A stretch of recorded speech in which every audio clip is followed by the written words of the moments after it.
if they do, they'll be able to get the points on the board required to stay alive in this tournament. Just to give you an idea on how close it is, by the way, the teams that are closest to ALGS, who are holding down the final elimination spot, so to speak, are Furia, who are currently joint on points with them at 27. Just above them is Sentinels on 28, who are joint on points with both Team Orchid and Movistar. So, I mean, that is crazy. That is how tight it was when it comes to our elimination spots. Yeah, Furia would pip them on tiebreaker, which is kind of crazy to think. But there's still 2 more matches, plenty of time to get points. It might be starting to run away from you, but there is still a chance to make a difference here as we jump into Broken Moon for match 9 before we go into that dreaded match 10. And we see a caustic on our screen already, and quite a few caustics popping up still, mainly for that ring console. But I think you were pointing it out to me, Mirage is definitely going to be featuring even more heavily here, because he can also hit those ring consoles when you get the perk.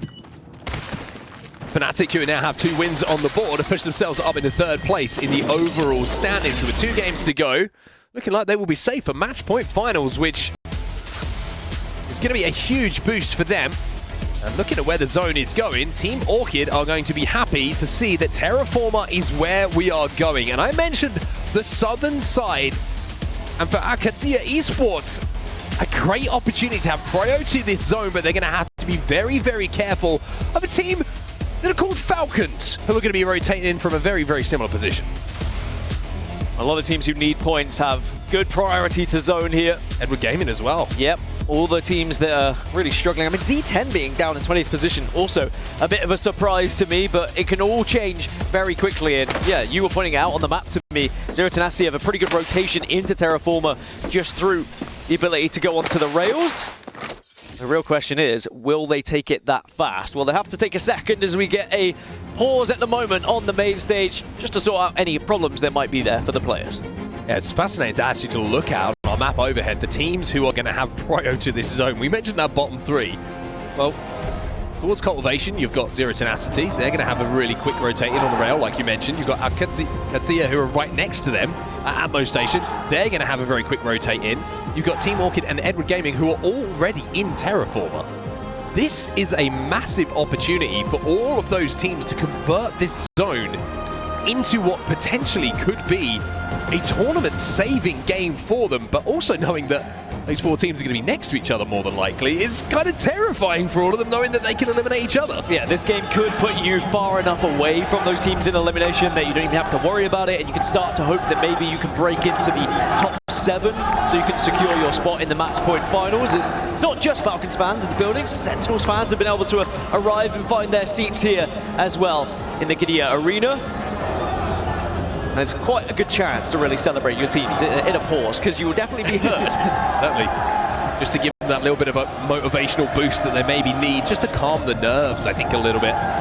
She's certainly something that's going to play a factor in these fights, in the gunfights that go down. I'm going to decide how this tournament pans out for some of these teams. So interestingly, I get to look across the legend pick rates. Bangalore is going to be banned going into match 10, so that does leave up Sparrow, does leave up Crypto, for example, 2 that have been close to being banned in earlier matches, but Bangalore really used here to try and give you that ability to make rotations, because that's one thing we've seen throughout this series is we've started to see those rotational characters just plucked away one by one, losing Alter, losing Ashe, losing Wraith, now losing Pathfinder as well. And you really just need someone else that can give you a little bit of coverage and the ability to kind of cross those sight lines. Well, something to just to highlight here, some of the legends that we haven't really seen too much of. ALGS are going to be playing Vantage in their composition, so you can see that they've had to go deep into the pool. They maybe feel like some of her recent buffs are enough to get her in, maybe more than just ring console reasons.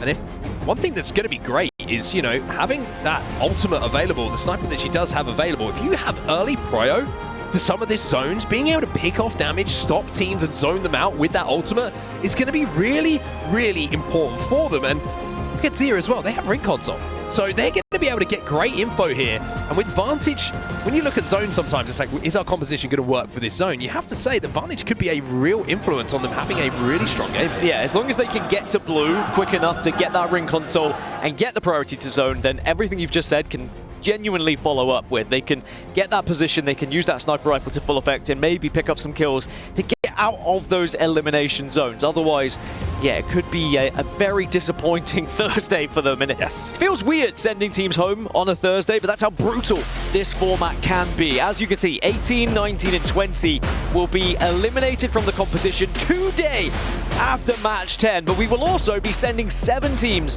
to the grand finals, those match point finals on Sunday. The craziest thing about looking at this is there's still 2 games to go. You think that some of the points have been put on the board by the likes of NIP, by Falcons, and Fnatic in those games. It's 20-plus point games, right? You look at ALGS at the moment, 18th spot. They will be the first team, if we were to finish right now, that would be going home, right? Look at Enter Force 36 with 47.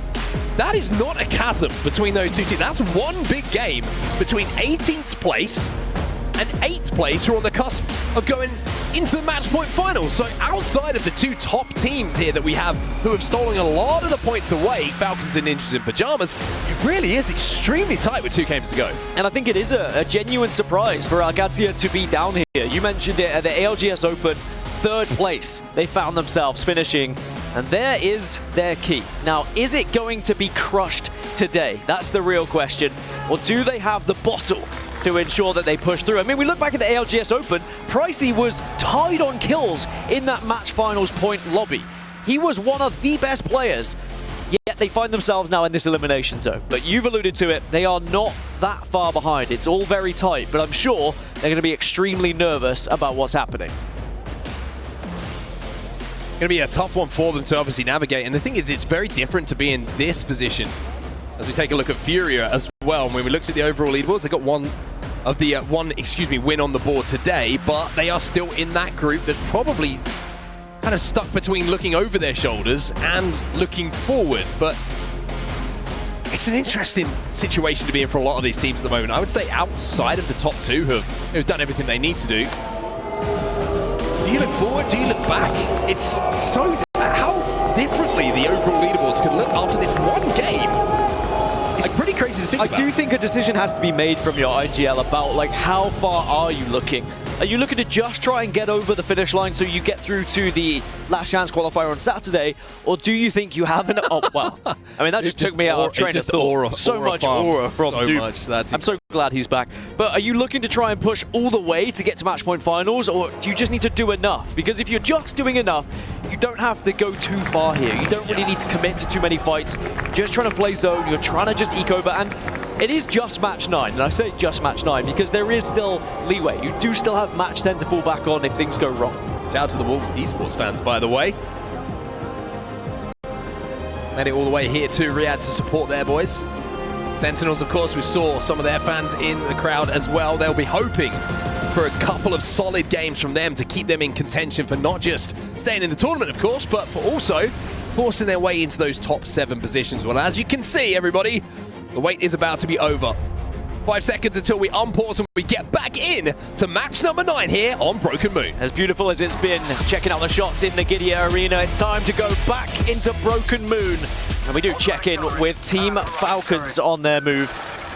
They're going to be down right in the southeast by Nomics, and they have pretty good priority to zone as well. Yeah, as you can see, they are running the Mirage. That's going to be how they try and hit this ring console. But of course, like some of the other legends, they need to get up to blue first before they can use it to its full ability. It's kind of a scary thing to think about. We've talked about all the teams who have great prio that are down at the bottom, right? Well, they've got Falcons who are going to be wrapping in behind them. That's the scary thing for a lot of these teams. I think they will be aware, of course, of where Falcons are going to be dropping.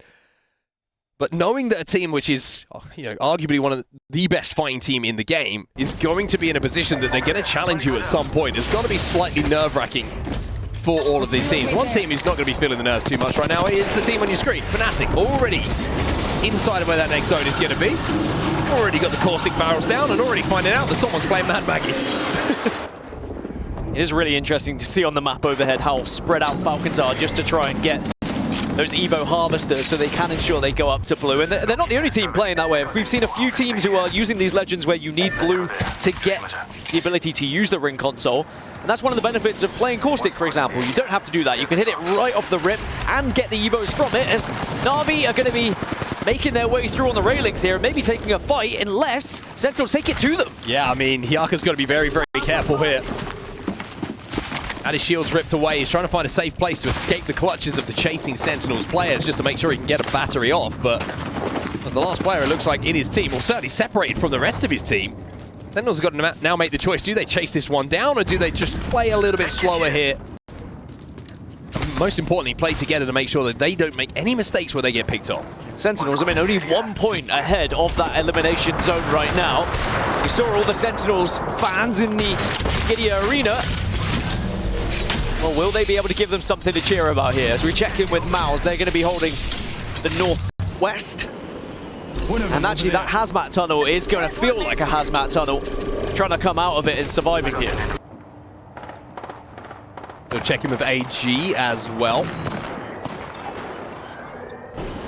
Not too much for them to worry about at the moment, apart from getting dropped back into the game, because he has been taken down, but Skill Cakes on the Crypto will be able to collect his banner with the drone, and falling so early, it's not going to be too difficult for them to find a place to get him back into the game.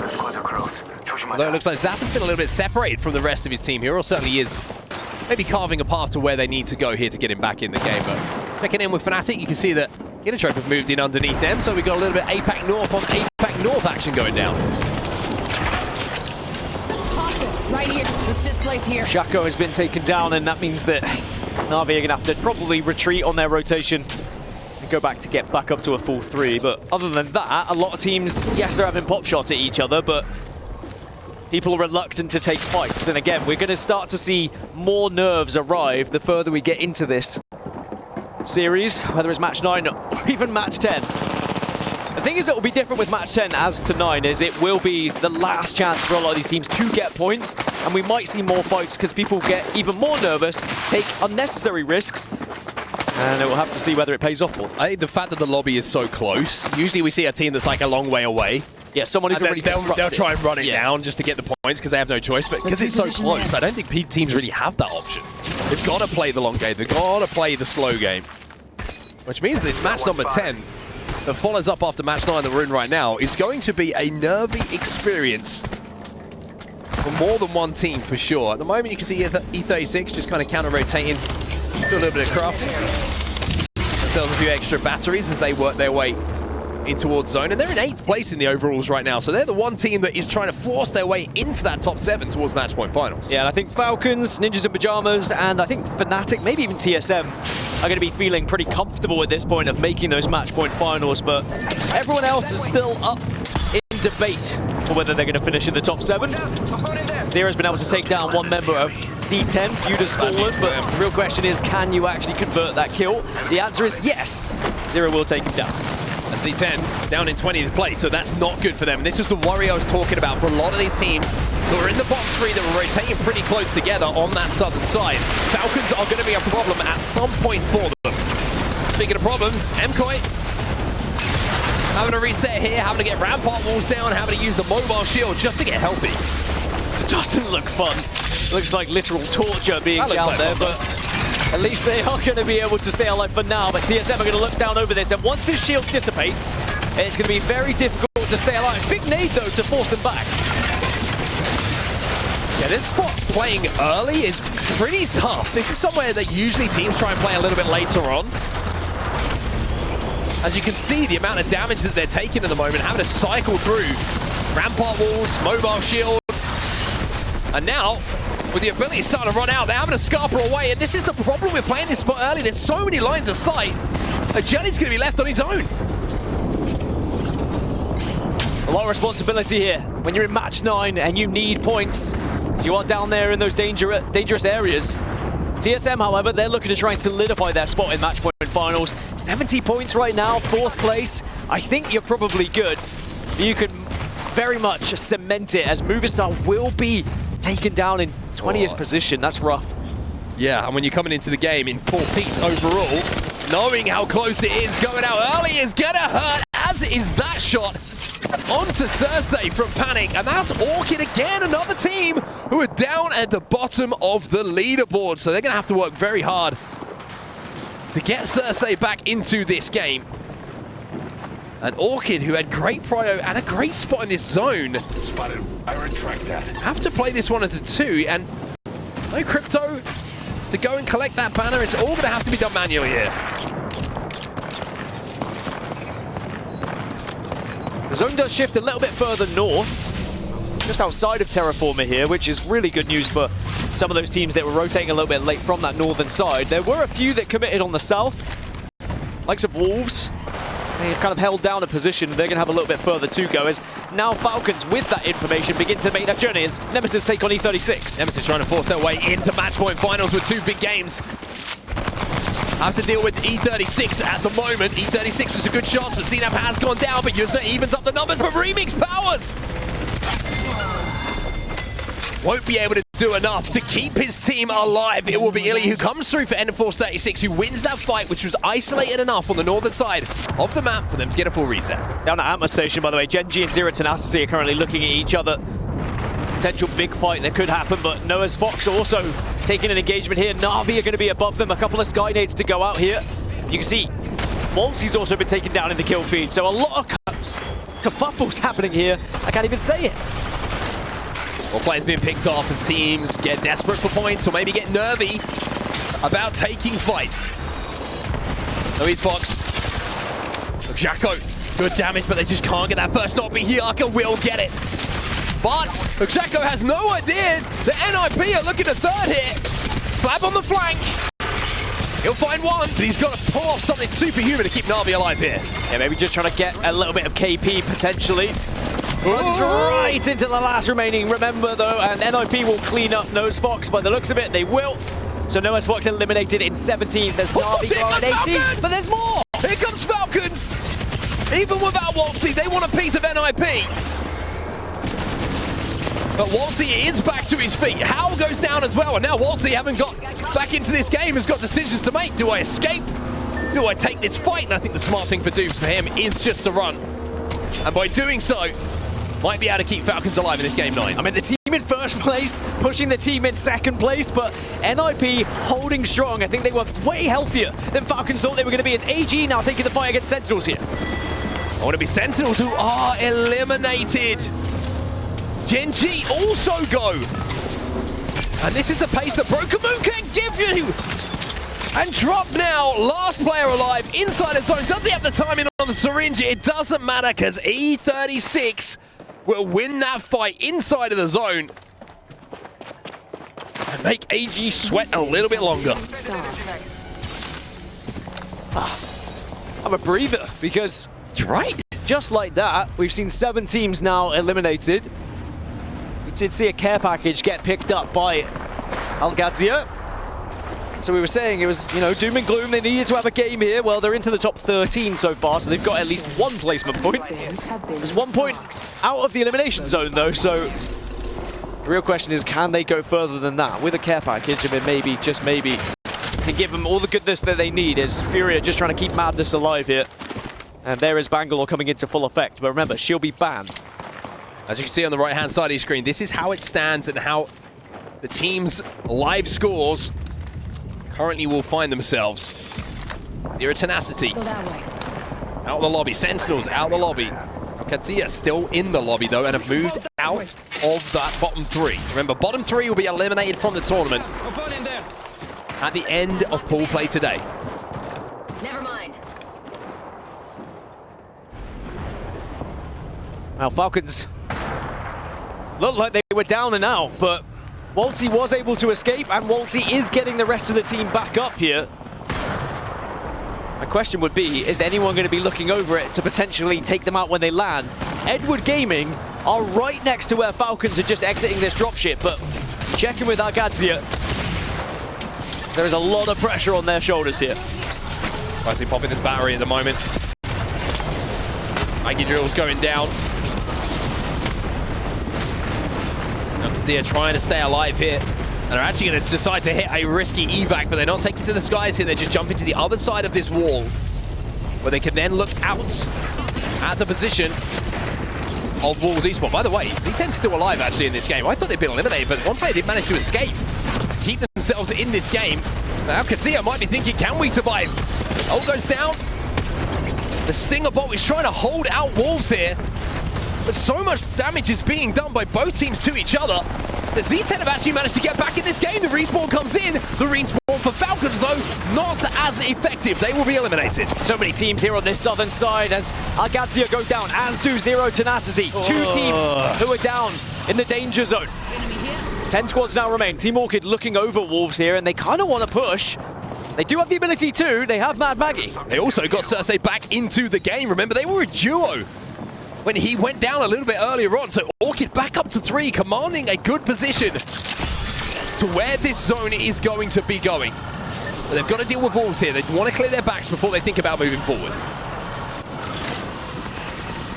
And you can see why they're hesitant to push in, because, oh no, Luxford goes down from elsewhere. I was going to say, there are teams in the area, but now Rambo and Cersei have to go and try and help Luxford here, make sure he's getting back up. Get a trophy gaming have been eliminated in the meantime, so they will be the next team to fall out of the lobby as we're into single digits now.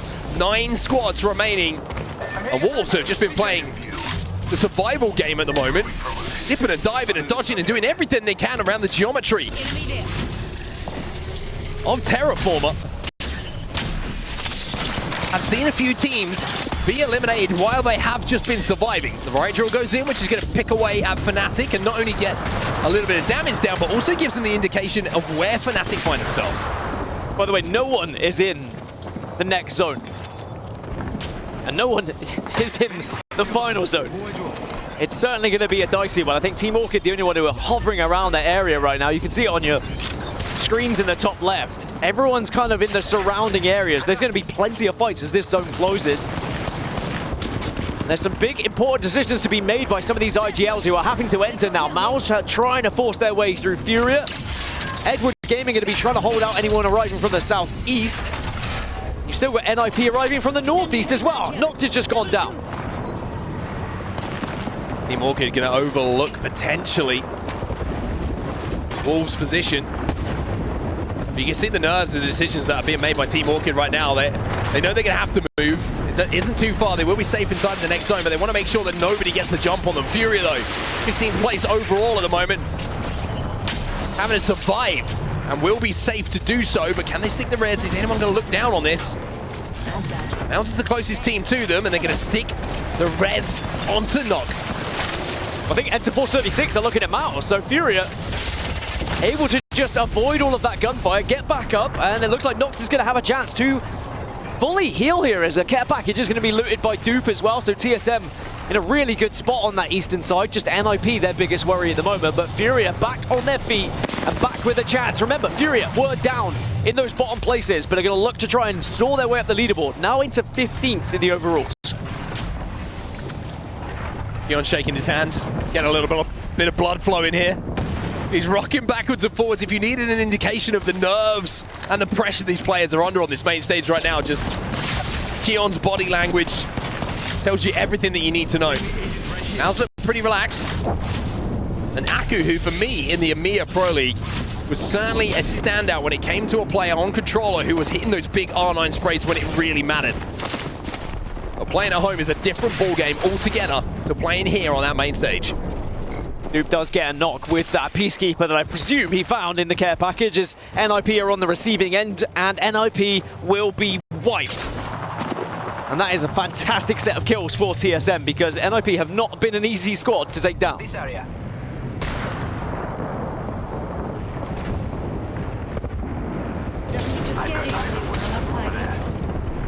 Lefka and Mouse now moving forward themselves. 8 squads remaining. So we're going to have a little bit of a pause here as we're going to take care of one of our players on the stage right now and just make sure that everything's okay with them. But in the meantime, Dan, you're looking at our final teams that are alive in this lobby. You look at the overall standings. My goodness, man. My goodness, how this lobby could change, how that bottom 3 could look, how the top 7 could look after this game is done. The teams we have left, we are going to see a big shift in that landscape. A big shift indeed. I mean, just through this game alone, we're seeing teams kind of bounce up and down when it comes to the points that they'll be able to achieve, not just through placement, but every kill seems to be changing how these live leaderboards are looking. TSM are vibing. Well, Panic's vibing. Just the one. He gets the look. Yeah. From Dupe's just like, guys, come on. Focus, lock in. And for good reason. You have to try and stay locked here. TSM in a really good position. And if they can continue to fight as they just did against NIP, maybe TSM can put even more points on the board here. Maybe they can even find a victory. Right now they're in 4th place. They are just short of Fnatic, who are in 3rd. And as I've alluded to, I think all the top 4 are going to be going to match point finals by this point. You can see it on your screens there. Falcons, they've got up to 100, NIP 95, and Fnatic and TSM on 76. We'll be seeing them Sunday. I'm 99.9% sure of that. I have to say that just in case anything crazy happens. You never know in this game, yeah. We've seen so many things we didn't expect to see in the ALGS that it's always good to cover your back. But then around the top 7 area, Kinotrope currently hold it, but Nemesis so close. But bear in mind, Nemesis already been eliminated from this game. Wolves Esports also been eliminated from this game. Oh no, Wolves Esports still alive in this game, excuse me. They were struggling, but they have been able to get back on their feet. And then Maus chasing as well, still alive in this game to try and catch up Kinotrope and take over the top 7. Well, now from the happy stories to the potential sadness stories, which is going to be those bottom 3, and this is how it stands right now. Sentinels, Edward Gaming, and Zero Tenacity, the teams as it stands. Remember, this game is still ongoing, who would be eliminated from the tournament, but Edward Gaming are still alive in this lobby. Zero Tenacity are not, and Sentinels are not as well, and I think as importantly, ALGS Esports also alongside Movistar not. So this could be a huge jump up actually in the overall standings here. But Edward Gaming, should they be able to convert into enough points, a couple more placements, a couple more kills, they can jump up those leaderboards. Maybe a good chance for Furia, who are just about still alive. We saw them struggling as well. They can maybe create a little bit of a gap between themselves and the bottom elimination zone teams in that bottom 3. There are some interesting legends that are still alive in this final circle, leading into the final circle as well. We've got 3 caustics that are still going to be in play, and just imagine that caustic gas is going to play a huge factor. Of course, we know plenty of Bangalore's. We still have Cryptos available. Sparrow is going to be involved as well with that ultimate, and we do see Rampart and a couple of Valkyries. Interesting. So I wonder if maybe that Skyward Dive could potentially change things going into this final circle. Well, we're in the mid-season playoffs right now, but of course we've got a lot more action to come in the ALGS this year, and I think the biggest announcement that everyone was very excited to hear, we are going back to Sapporo, Japan for the championships this year. The ALGS champions will be back in APAC North.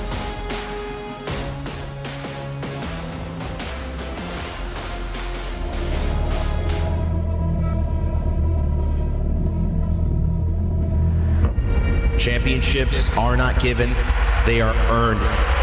This moment, you cannot let it slip by. It's moments like this that you spend years waiting for, sometimes lifetimes. This moment does not go unnoticed. This is something special. That feeling of winning is no better feeling in the world. It just feels unreal. It's just a great feeling that I will never forget.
I'm excited, Dan. I gotta say, Sapporo last year for Champs was a special experience, and everyone who was there in attendance, whether they were watching around the world at home as well, probably could feel through their screens if they weren't there how much of a special occasion that was. And to be there for the next 2 years, back there, of course, at start next year for the event itself, I'm gonna say one of my favorite events of all time. It was a special, special moment for me personally. I think everyone who was there certainly enjoyed it as well. I mean, truly blessed. It's hard to really describe what it was like, the atmosphere in that stadium, unless you were there. 20,000+ people, and I'm sure it'll be even more going into these next 2 years as well. It is quite the spectacle, and as you said, it was a mind-blowing moment and truly an honor to be a part of it, and I cannot wait to go back. But the real question is, who's going to be there? Because remember, the mid-season playoffs play a very valuable part on who will be going to Sapporo, Japan. Those ALGS points are certainly going to count for these players and these teams, and a good performance here is going to go a long way to making sure that you're going to be part of one of the greatest events in ALGS history. But of course, we're going to focus on what we've got going on ahead of us right now, and as we take care of our players here on the Gidea stage, we want to make sure that everything is right, that they're feeling healthy, that they're ready to go back into this game, and we've got to focus on what's going down in front of us. Of course, we still have another game to play after this one, match number 9, to decide what those final standings are going to be. And I've got to say, if we feel nervy now, Dan, can you even imagine what it's going to feel like on Saturday with that LCQ logo? That's going to be fun to watch. That's going to be fun to cast. I'm almost scared to cast it, honestly. It's going to be one of those. It's going to be a nail biter, but send us in and send us back into Broken Moon. 8 squads now remain. Mouse have just got knocked, or at least one of them has, as this is now going to get down and dirty going into the final circle. Remember, coming into this game, we were talking about Orchid being one of the teams who was really in danger of being eliminated should they not find a big game. Well, maybe this is their big game. NM4's 36 have been eliminated. We're down to 7. Final zone starts to close here, Dan. All these teams are going to be forced in. It's going to be moving up to the likes of TSM, by the way, as we are going to see now Mouse taking that fight against Fnatic. And Mouse have lost 1, but Fnatic also losing 2 on the other side. Keon is down, knocked, he's trying to survive. Does have that turbocharged Devo in the pockets, which you can bring out at any point to deal max damage. Interesting to see if Fury are able to loot themselves a little box here and maybe able to find a way to get Keon back into this game. Instead, it's going to be a passing of the torch. By torch, I mean heals and batteries. Stinger Bolt goes in here. And 0-0. He might not have much left, but Orchid are helping him out in this situation. The shot's coming in from far. Take down 2 members of Wolves. Mouse holding on. Furia, though, are going to look to try and take that chance by the looks of things, wrapping round behind. Fnatic get eliminated, and now Furia continue on their journey, but 0-0 has nothing to lose here. Goes for the res, isn't going to matter. Mouse eliminated. Furia take advantage just as a 2 here. 2v2 as well here. Donut avoids the shots coming in from Madness, looking a bit shaky in that situation, but now he starts to connect. Edward Gaming eliminated in the meantime. Furia and Madness starting to come to life here. And now TSM looking to get involved as Team Orchid will be eliminated. 3 squads, and one of them's a solo from Wolves. TSM, though, they've got the most members, but Furia are holding a good amount of space here and have a lot to work with. TSM managed to get, once again, a double res in the last few minutes as well. They were down to a solo, but managed to stick a respawn beacon, get both players back into the game. To become a 3 in this situation, how many times have we seen that from TSM so far today? TSM trying to hunt down the last member of Wolves, and they will find it, but will that lead Furia to attack here? Furia have the high ground over TSM. This is not a done deal for TSM, even though they got the extra player. TSM don't have a Sparrow as well to like hop over this wall. But Fury are going to climb, and they do have a Sparrow. Panics up on height though and absolutely shreds. Madness down, Nox will fall last, and TSM will not die. They stay alive, reset once again in this lobby, and will take match number 9. And they will guarantee their spot on Sunday. 93 points now overall. Up into 3rd position are TSM as they start to catch Falcons and NIP. Interesting final circle there, and slightly